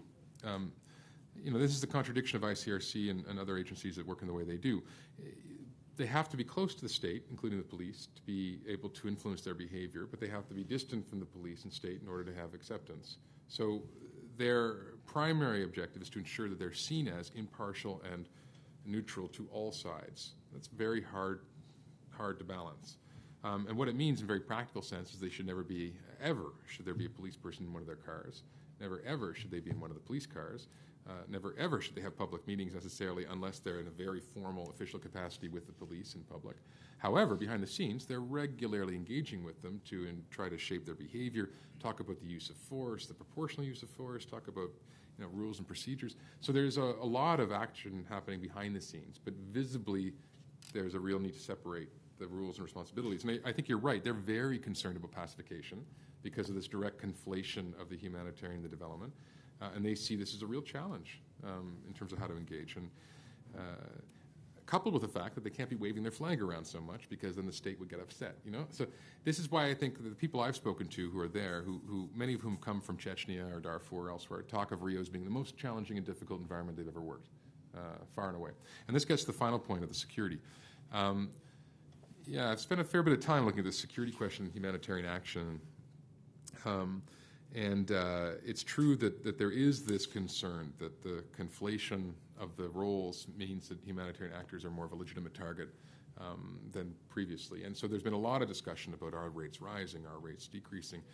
And I think the conclusion so far, apart from the last year or two, has been the rates are rising in absolute terms in terms of victimization, but so are the number of humanitarians deployed in many operations. And so, you know, if you measure only aggregate rates, it's true that it looks like the situation is getting a lot more dangerous, but if you look at per incident rates, it looks like it's actually not as high. Now, recently that's gone through quite a rapid shift, and I think an empirical question that needs to be asked, and perhaps people at the Overseas Development Institute should do another study, is this change, or no, South should do another study. Perhaps we need to look at it. But in ICRC, what are they doing in practical terms? Well, again, following the logic of the last point, they have introduced all of the same policies that they do in war zones around where to live. So they have a security detail that comes in. They check out the whole area. Where's the safe place to live? Apparently, I don't live in a place where an ICRC person could live. That was a bit depressing for me. But they allocate places where they ought to be. All the procedures they follow, there's a lot of discussion about it. And the concerns that, I mean, it's often quite obvious in a rural area where you can and can't be, or in a Juba, or you kind of know you shouldn't be in that area. But in Rio, it's much more complicated because of this interspersion of the favelas and the violence and as was mentioned, the 500-meter, the block differences and the heterogeneity of the scene. So they do have these kind of protocols. But so far, there hasn't been a major incident for the ICRC. However, there has been an incident of some of their partners. And these people are operating in what is equivalent to often a war zone. I mean, bullets are flying, and people are providing assistance, and people are administering aid. And there has been a number of reported incidents of people being shot, and this is hugely alarming. So there are, but I guess the short answer is they're applying all of the modalities and methods and means and tools that they would apply in a war zone to Rio. This is not. They're not sitting on. They're not taking it lightly, is what I would say. Well, thank you very much, Robert. I think a very interesting, fascinating presentation that's provoked rich discussion. I'm sure there are many other questions, but unfortunately we've come to the end of our time. But I'd like to thank you again for everything, and wish you all the best in your future research as well. Thanks. Thank you.